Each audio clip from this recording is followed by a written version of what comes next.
Welcome to SR7 TV news bulletin. ముందుగా headlines. Asia market కు AP వ్యూహాత్మకమైన గమ్యస్థానమని మంత్రి లోకేష్ స్పష్టం.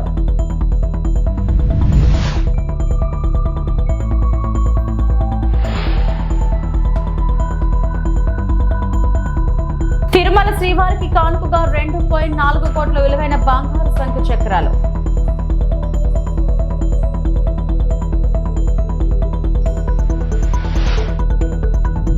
విశాఖ భూ కేటాయింపుల్లో భారీ కుంభకోణం. వైఎస్ఆర్సీపీ విశాఖపట్నం జిల్లా అధ్యక్షులు కేకే రాజు ఆగ్రహం.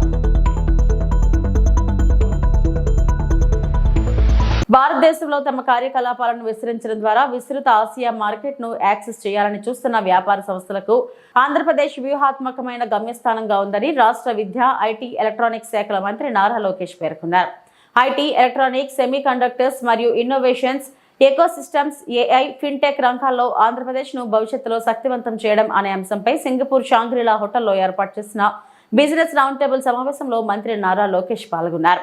ఆంధ్రప్రదేశ్ ఒక దార్శనిక రాష్ట్రం. భవిష్యత్తు పట్ల స్పష్టమైన దార్శనికత కలిగి ఆర్థిక వృద్ధిని ముందుకు నడిపించడానికి, పౌర సేవలను మెరుగుపరచడానికి సాంకేతిక శక్తిని ఉపయోగించుకోవడంలో మేము నిబద్ధతతో పనిచేస్తున్నాం. పరస్పరం అనుసంధానమైన నేటి ప్రపంచంలో సాంకేతికత కేవలం ఒక టూల్ మాత్రమే కాదని, విజయానికి ఒక ప్రాథమిక అవసరమని మేము గుర్తించామని నారా లోకేష్ పేర్కొన్నారు.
తిరుమల శ్రీవారికి ఓ సంస్థ భారీ బంగారు కానుకను సమర్పించారు. చెన్నైకి చెందిన సుదర్శన్ ఎంటర్ప్రైజెస్ సంస్థ బంగారు శంఖ చక్రాలను అందించింది. శ్రీవారి ఆలయంలోని రంగనాయకుల మండపంలో టీటీడీ అదనపు ఈవో వెంకయ్య చౌదరికి దాతలు వీటిని అందజేశారు. 2.5 కిలోల బంగారంతో రూపొందించిన శంఖ చక్రాల విలువ 2.4 కోట్లు ఉంటుందని పేర్కొన్నారు.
దక్షిణ కైలాసంగా ప్రముఖ పుణ్యక్షేత్రం శ్రీకాళహస్తీశ్వర దేవస్థానం ఆలయంలో శ్రీహరికోట చైర్మన్ రాకెట్ లాంచింగ్ సందర్భంగా శ్రీనారాయణ ఆలయానికి విచ్చేసి ఆయనకు ఆలయ ఏఈఓ మోహన్ స్వాగతం పలికి ప్రత్యేక దర్శనం ఏర్పాట్లు చేసి స్వామివారిని దర్శించుకున్నారు.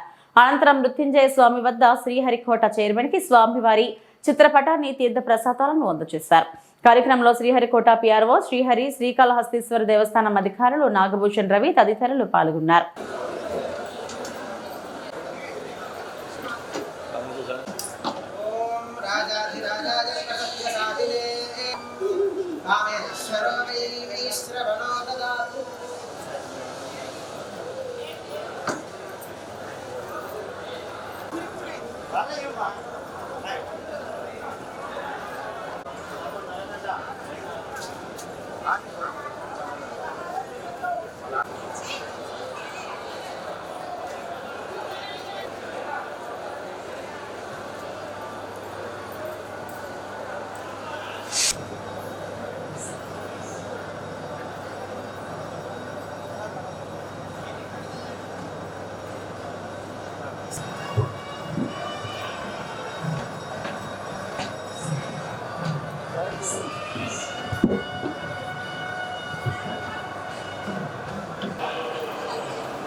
విశాఖ భూ కేటాయింపుల్లో భారీ కుంభకోణం. వైఎస్ఆర్సీపీ విశాఖపట్నం జిల్లా అధ్యక్షులు కేకే రాజు ఆగ్రహం. విశాఖలోని వైఎస్ఆర్సీపీ సిటీ కార్యాలయంలో మీడియాతో మాట్లాడిన కేకే రాజు అత్యంత ఖరీదైన భూములను కారు చౌకగా కొట్టేస్తున్నారు. లూలు, సత్వ, కపిల్ గ్రూప్, ఉర్సా, ఏఎన్ఎస్ఆర్ సంస్థలతో చంద్రబాబు లూలిచి పప్పు బెల్లాల భూ కేటాయింపుల వెనుక అతిపెద్ద అవినీతి దందా. భూ కేటాయింపులను తక్షణం రద్దు చేయాలి. విశాఖపట్నం జిల్లా వైఎస్ఆర్సీపీ అధ్యక్షులు కేకే రాజు డిమాండ్. ఈరోజు అధికారంలోకి వచ్చిన మొదటి క్షణం నుంచి ఉత్తరాంధ్ర ప్రాంతం పైన వివక్ష చూపిస్తూ ఉత్తరాంధ్ర ప్రాంత అభివృద్ధికి అడుగడుగునా కూడా మోకాలడ్డుతూ ఎక్కడ విశాఖపట్నం అభివృద్ధి చెందితే, ఎక్కడ ఉత్తరాంధ్ర ప్రాంతం అభివృద్ధి చెందితే అమరావతికి ఎవరో కూడా పెట్టుబడిదారులు రారు. అమరావతిని అభివృద్ధి చేసుకోవాలి అంటే అమరావతిలో వాళ్ళకున్న వేలాది ఎకరాల భూముల్ని, వారి బినామీలు ఉన్న రియల్ ఎస్టేట్ సంస్థల యొక్క భూముల యొక్క విలువ పెంచుకోవాలంటే విశాఖపట్నం అభివృద్ధి చెందకూడదు అని ఉద్దేశంతో ఈరోజు ఏ విధంగా వ్యవహరిస్తున్నారో తెలుసు. ఈరోజు గతంలో 33,000 ఎకరాలు, సుమారు 40,000 ఎకరాలు ఉన్న అమరావతిని ఈరోజు ఇంకో 50,000 ఎకరాలు పూలింగ్ పేరుతో అక్కడ అదేవిధంగా ప్రజల ఆస్తిని, ప్రభుత్వ ఆస్తి అంటే ప్రజల ఆస్తిని, ప్రభుత్వ ఆస్తుల్ని, ప్రజల భూముల్ని ఈరోజు పప్పు బెల్లాల పంపకాలు చేస్తూ ముఖ్యంగా విశాఖపట్నానికి సంబంధించి వేలాది కోట్ల రూపాయల విలువైన భూముల్ని, ఉదాహరణకి ఈరోజు లూలు మాల్, మరి ఎందుకో తెలియదు ఈ లూలు మాల్ మీద అంత ప్రేమ. లూలు మాల్ అంటే అదొక హైపర్ మార్కెట్. లూలు మాల్ అంటే హైపర్ మార్కెట్. అలాంటి ఒక హైపర్ మార్కెట్కి సరే ఉపాధి కల్పిస్తారు. ఉపాధి ఎవరికి కల్పిస్తారు? లూలు మాల్లో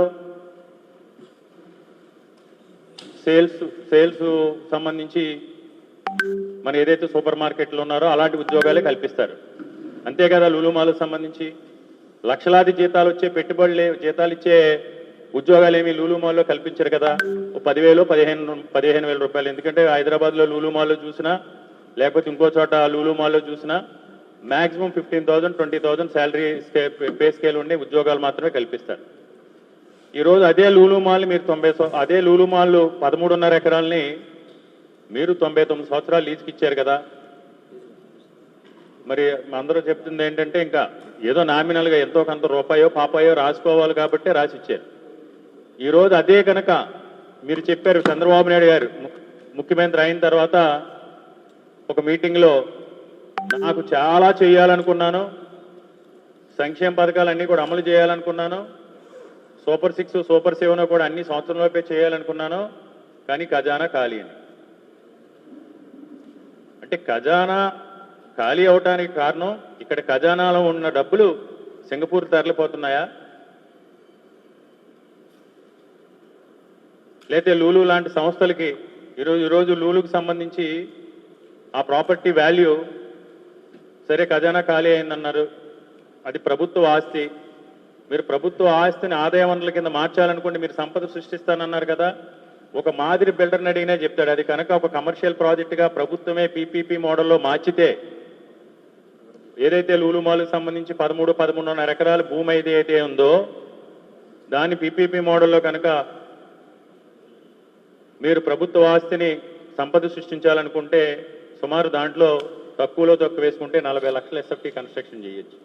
వైఎస్ జగన్ పర్యటనపై అడుగడుగునా ఆంక్షలు పెడుతున్నారని వైఎస్ఆర్సీపీ నేత టీటీడీ మాజీ చైర్మన్ బొమ్మన కరుణాకర్ రెడ్డి మండిపడ్డారు. మంగళవారం ఆయన మీడియా సమావేశంలో మాట్లాడుతూ ఎల్లుండి వైఎస్ జగన్ నెల్లూరు పర్యటనకు రానున్నారు. అక్రమంగా అరెస్టైన దాఖానాని పరామర్శించనున్నారు. జగన్ పర్యటన నేపథ్యంలో మా నేతలకు నోటీసులు ఇచ్చారు. జైలు దగ్గరకు ఎవరూ వెళ్లకూడదని నోటీసుల్లో పేర్కొన్నారని బొమ్మన ఆగ్రహం వ్యక్తం చేశారు. కార్యకర్తలకి నోటీసులు ఇవ్వటమే కాకుండా వాళ్ళు ఆ డివిజనల్ పోలీస్ అధికారి చంద్రశేఖర్ రెడ్డి ఎమ్మెల్సీ గారికి పంపించినటువంటి ఉత్తర్వులో జైలు దగ్గరికి ఎవ్వరూ కూడా వెళ్లకూడదు, అది ఎట్లాగూ వెళ్లలేరు ఎవరు కూడాను. హెలిప్యాడ్ కు 10 మందికి మాత్రమే అనుమతి. నల్లపురెడ్డి ప్రసన్న కుమార్ రెడ్డి గారి ఇంటికి 15 వెహికల్స్ ను మాత్రమే అనుమతించటం జరుగుతుంది. కేవలం 3 మాత్రమే లోపలికి పంపటం జరుగుతుంది అని, ఆయన ఒక్కరినే పంపటం జరుగుతుంది అని చెప్పటం. అలాగే ఈ పర్యటనలో ఎక్కువగా సమీకరణ చేస్తే దానికి సంబంధించి అక్కడ సరైన రీతిలో ఆ రోడ్లు అవి లేవు కనుక అక్కడ ఏ రకమైనటువంటి అనుకోని సంఘటనలు జరిగే అవకాశం ఉంది కనుక మేము తీవ్రమైనటువంటి చర్యలు తీసుకుంటాము అని ఆయన ఆ చంద్రశేఖర్ రెడ్డి ప్రస్తుత అధ్యక్షులు జిల్లా అధ్యక్షులకి ఒక ఉత్తరం రాయటం జరిగింది. జగన్మోహన్ రెడ్డి గారి పర్యటన 9వ తారీఖున చిత్తూరు జిల్లా బంగారుపాళ్యంలో జరిగినప్పుడు కూడా హెలిప్యాడ్ దగ్గరికి 30 మంది కంటే మించి రాకూడదు, ఆ మార్కెట్ యార్డ్లేకి 300 మందికి మాత్రమే ప్రవేశం, ఎక్కువ మంది వస్తే వాళ్ల మీద రౌడీ షీట్స్ తెరుస్తాం, కేసులు పెడతాం అని చెప్పటమే కాకుండా దాదాపు 2000 మంది పోలీసు వాళ్లతో మోహరింపజేసి ఒక డీఐజీ, 3 ఎస్పీలు, 9 మంది ఏఎస్పీలు, 27 మంది డీఎస్పీలు, దాదాపు 2000 మంది మొత్తం పోలీసులతో అక్కడ జగన్మోహన్ రెడ్డి గారి పర్యటనని అడ్డుకోవటానికి చంద్రబాబు గారి ప్రభుత్వం వినియోగించింది. మేమేమీ కూడా జన సమీకరణ చెయ్యము అని చాలా స్పష్టంగా చెప్పినా ఓ ఉప్పెనలాగా, ఒక తుఫానులాగా జన ప్రభంజనం అంతా వచ్చింది. పోలీసులు కేసులు పెడతారు అది తెలిసినప్పటికీ కూడా వాళ్ళెవరు భయపడలేదు. అది బంగారుపాళ్యానికి మాత్రమే జగన్మోహన్ రెడ్డి గారి ఆదరణ పరిమితమై లేదు, అది రాష్ట్రమంతా వ్యాపించి ఉంది. జగన్మోహన్ రెడ్డి గారు అంటేనే, జగన్ అంటేనే జనం. ఆయన బయటికి వస్తే అడుగడుగున జన నీరాజనమే జరుగుతుంది.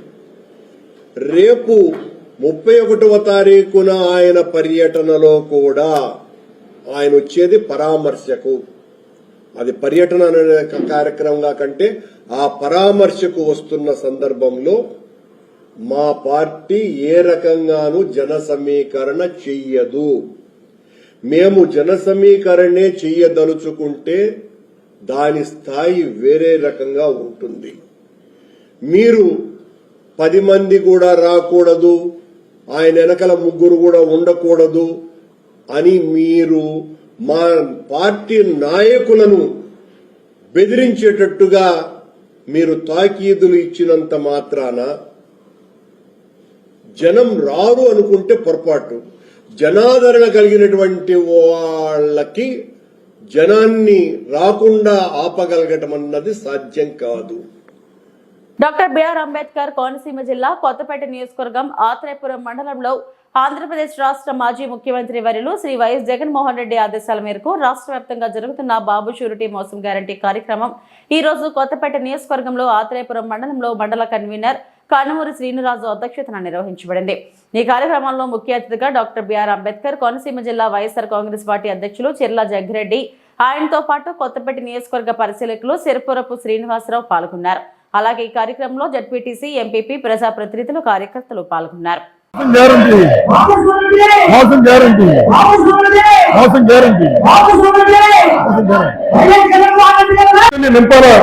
ఇవాళ మన కార్యకర్తలు ఎవరు వెనకడిగేయాల్సిన అవసరం లేదు. ఇవాళ ఒక ఇంటికి వెళ్ళి నీ కరెంటు బిల్లు కట్టిన నెల ఎంత వచ్చింది, ఈ నెల ఎంత వచ్చిందంటే మనం ఎంత వెనకబడ్డామో అక్కడ అర్థమవుతుంది. కరెంటు బిల్లులో ఇవాళ నెల గడుస్తుందంటే కరెంటు బిల్లులు కట్టాలంటే గుండె మాటకి పోతుందో ఒక్కసారి మీ అందరూ ఆలోచన చేయాలని చెప్పి సందర్భంగా కోరుతున్నాను. అందుచేతే ఇవాళ వైఎస్ఆర్సీపీ శ్రేణులంతా కూడా ఈ యొక్క ఏదైతే ఇప్పుడు ఈ కార్యక్రమం అయిన తర్వాత ఇది లాంచ్ చేస్తాం. ఇదేంటంటే ఒక్కసారి మన సెల్ ఫోన్ లో దీన్ని ఒక్కసారి స్కాన్ చేస్తే మొత్తం అన్ని కూడా వస్తాయి. అవి ఏమిటంటే ఇది మన సెల్ ఫోన్ లో వచ్చిన వెంటనే మరి ఏదైతే గతంలో ఎన్నికల ముందు మరి ఉన్నటువంటి పవన్ కళ్యాణ్ గారు, అలాగే ఉన్నటువంటి నారా చంద్రబాబు నాయుడు గారు, వారు ఈ రాష్ట్రంలో జగన్మోహన్ గారు అప్పుడు కుప్ప చేసేసాడు, రాష్ట్రాన్ని అధోగతి పాలు చేశాడు, మేము వస్తే అన్ని చేస్తామని చెప్పి ఇదిగో వారు ప్రజాగణం అని చెప్పి వారు ఇచ్చినటువంటి మాట ఇది.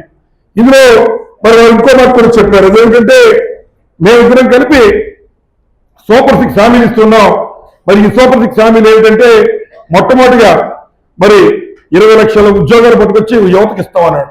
ఇచ్చిన దాఖలాలు లేవు. లేదా ఉద్యోగం ఇవ్వలేకపోతే 3,000 రూపాయలు నిరుద్యోగం గుర్తిస్తాను. అంటే ఇప్పటికి 36,000 ఉన్న యువతకి బాకీ ఉన్నాడు నారా చంద్రబాబు నాయుడు గారు. అది ఇవ్వలేదు. అలాగే ఉచిత గ్యాస్ అన్నాడు, ఒకటి ఇచ్చి మిగిలిన గాలి వదిలేశాడు. ఉచిత బస్సు అన్నాడు, అది తుస్సు. అలాగే మరి తల్లికి 100 అన్నాడు. ఇవాళ కూడా 80 లక్షల మంది తల్లులుంటే అందులో 50 లక్షల మందికి కూడా సక్రమంగా ఇవ్వకుండా అందులో కొంతమందికి 7,000, కొంతమందికి 8,000, 9,000 ఇస్తూ ఉన్నాడు.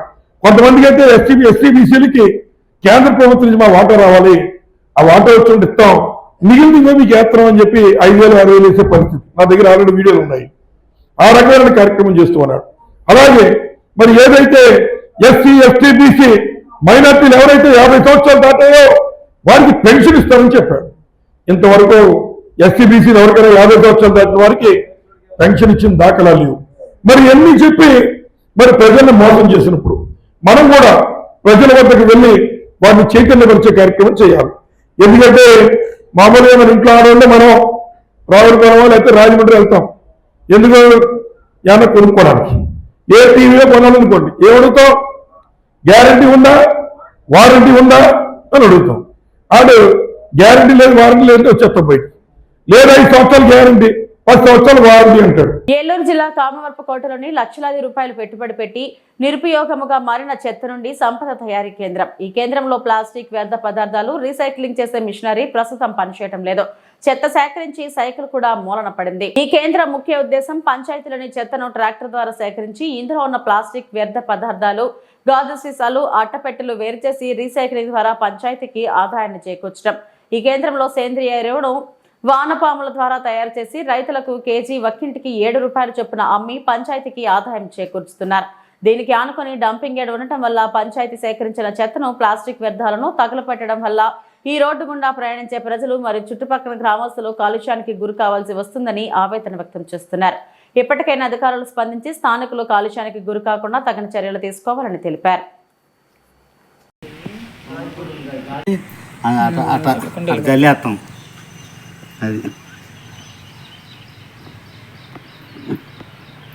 వెళ్ళిపోయింది ఒకటి చాలు అదిగోండి. ఓకే. అంత రేట్ ఉన్నాయి. మళ్ళీ మీరు ఇది 20 కేజీలు, ఇదైతే 30 కేజీలు అవుతుంది. అలా కొలత పెట్టుకుని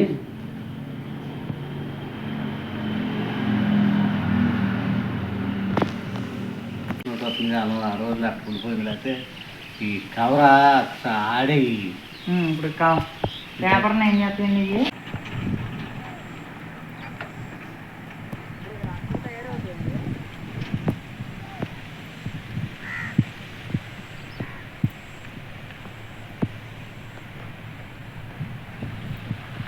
నా పేరు ధర్మారావు.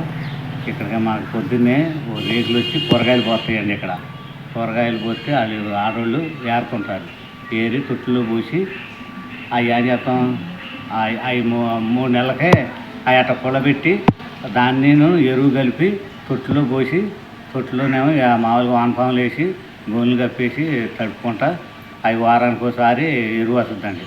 ఆ ఎరువుని తీసి బయటికి ఎండబెట్టి జల్లిచ్చేసి డ్రమ్ముల్లో పెట్టేసి రైతులకి కేజీ ఎంతకని 7 అని 8 అని అలా ఇచ్చేస్తామండి. అది ఇచ్చేసి ఆ రైతులు ఉపయోగించుకుంటారండి. ఈ మిషన్లు ఉన్నాయండి. ఈ మిషన్లో మన ఈ మధ్యన కొద్దిగా డ్యామేజ్ వచ్చినాయండి. ఈ బాగు చేపించేసి వీటిని కూడా రోడ్లు కాంట్రాక్టులు వస్తే ఆ కవర్ ఆడేసి మన రోడ్డు వాళ్ళకి కాంట్రాక్టులకి అవి సప్లై చేస్తామండి. ఇక్కడ చేపించేది ఏదంటే అట్ట కానీ బాటిల్స్ కానీ ఏమైనా ఇక్కడికే వస్తాయి. అవి వచ్చి వీటి మీద లాభం మన గవర్నమెంట్కి ఎంత అని బిల్లు చేసి లెక్క చెప్పి అప్పచెప్తామండి. మన అట్లు కానీ రేకులు కానీ బాటిల్స్ కానీ ఏమైనా సరే మనకి కాటరాళ్ళు యానోళ్ళు తీసుకొచ్చి ఇక్కడ ఇస్తారండి. అవి మనం అమ్మి ఎరువు కానీ బాటిల్స్ కానీ రేకులు కానీ ఏమైనా మనం పంచాయతీకి ఇస్తామండి. ఇంత అని వచ్చి ఆ లాభం. ప్రజల ఆరోగ్యాలను పరిరక్షించాల్సిన బాధ్యత ప్రభుత్వ వైద్యాధికారులదేనని కలెక్టర్ టి వినయ్ కృష్ణారెడ్డి స్పష్టం చేశారు. మాక్లూరు మండల కేంద్రంలో విస్తృత తనిఖీలు నిర్వహించారు. ప్రాథమిక ఆరోగ్య కేంద్రం, అంగన్వాడీ సెంటర్, మండల విద్యాశాఖ అధికారి కార్యాలయం, వ్యవసాయ సహకార సంఘం, ఎరువుల గోడౌన్, శాఖ గ్రంథాలయం, సబ్ పోస్ట్ ఆఫీస్ తదితర కార్యాలయాలను కలెక్టర్ ఆకస్మికంగా తనిఖీ చేశారని తెలియజేశారు. గ్రామ పంచాయతీ కార్యదర్శిని ఇందిరమ్మ ఇళ్ల ప్రగతి గురించి వివరాలు అడిగి తెలుసుకున్నారు. మాక్లూరు పిహెచ్సిని సందర్శించిన collector OP registration counter, lab, inpatient ward, vaccination room తదితర విభాగాలను తనిఖీ చేశారు. separate ఉంది సార్, కొన్ని రెగ్యులర్లీ సెపరేట్ సార్. మీకు సప్లై సఫిషియెంట్ ఉందా?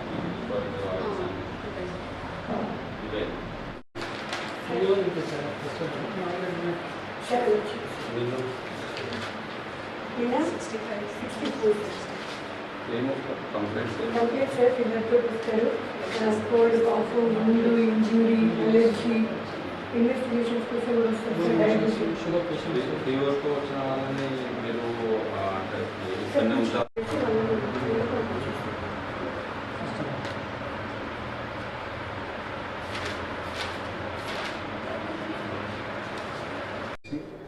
ఫాస్టింగ్ ప్రొఫైల్ అనుకుంటాం సార్.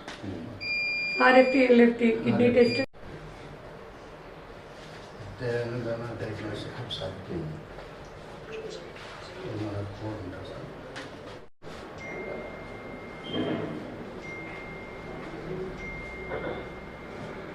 ఓపెన్ చేసి నాకు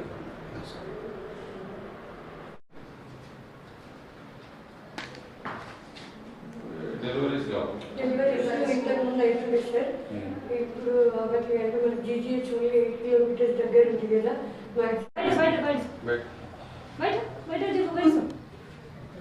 వాటర్ వస్తుంది, దానికి ట్యాప్ లేదు. అన్ని దొంగలకు తెలుసు సార్. పెట్టి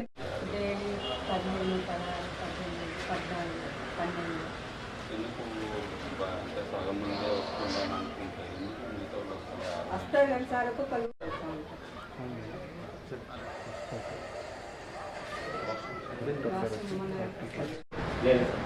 స్థాయిలు సాయిపోతారు కంపెనీ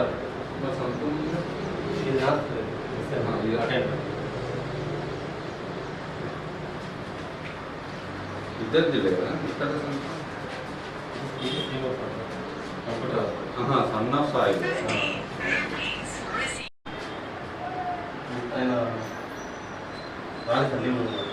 ఏమిటంటే నిన్న రాలి మొన్న రాలి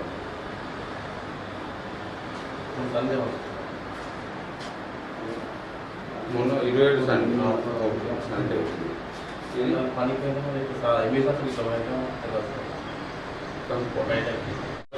రాలేదు సాయి కుమార్ కదా కరెక్టే నేను అదే నవల పంచం ఏదైతే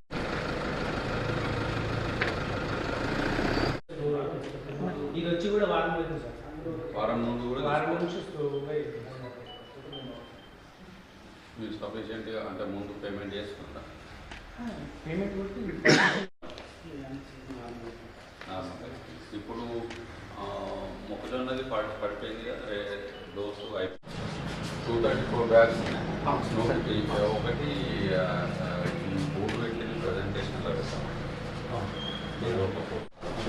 శశి గారు సార్ మరుసటి రోజు సార్ ఈరోజు క్యాన్పెట్టి మరుసటి రోజు. ఎప్పుడైనా మీకు ఈ సీజన్లో తక్కువ పడుతుందా? ఈ సీజన్లో ఏం తక్కువ పడింది సార్. ఎప్పుడు పోయినసారి కంటే ఎక్కువ లేదు సార్. పోయినసారి ఎందుకంటే మా దగ్గర కాంప్లెక్స్ లేదు సార్, బయట తీసుకుంటారు. కాంప్లెక్స్ లేదు, మళ్ళీ యూరియా కూడా తక్కువ తీసుకుంటారు సార్.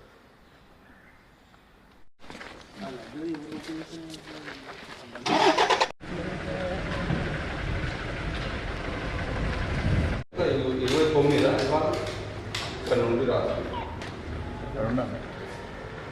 హలో అది వాళ్ళని వచ్చి కూర్చోమని.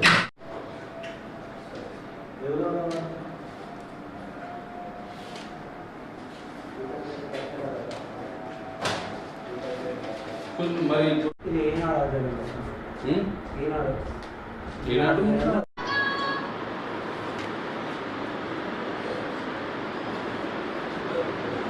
సో ఆ 20 తర్వాత ఇంకా బుక్స్ రాదు. పేపర్ చదివేటోళ్ళు కాకుండా బుక్స్ చదివేటోళ్ళు వస్తున్నారు. ఏం చదువుకుంటారు? మనమైతే ఇప్పుడు మన టాప్ క్యాప్చరింగ్ డిస్ట్రిక్ట్స్లో లేము, మధ్యలో ఉన్నాము. నేను మొన్న చూసిందా? అవును సార్, మీరు ఆ రోజు రివ్యూ చేసినప్పుడు చెప్పారు. మరి రోజు చేస్తున్నాం సార్, అందరూ టెక్నికల్ ప్రాబ్లం కేవలం మీడియాలో చేసినా కానీ రాలేదు.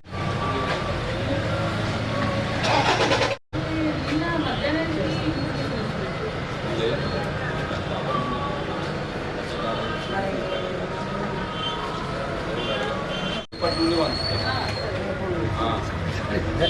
ఇవాళ రావాలి, లేట్ చేసేది రేపటి నుండి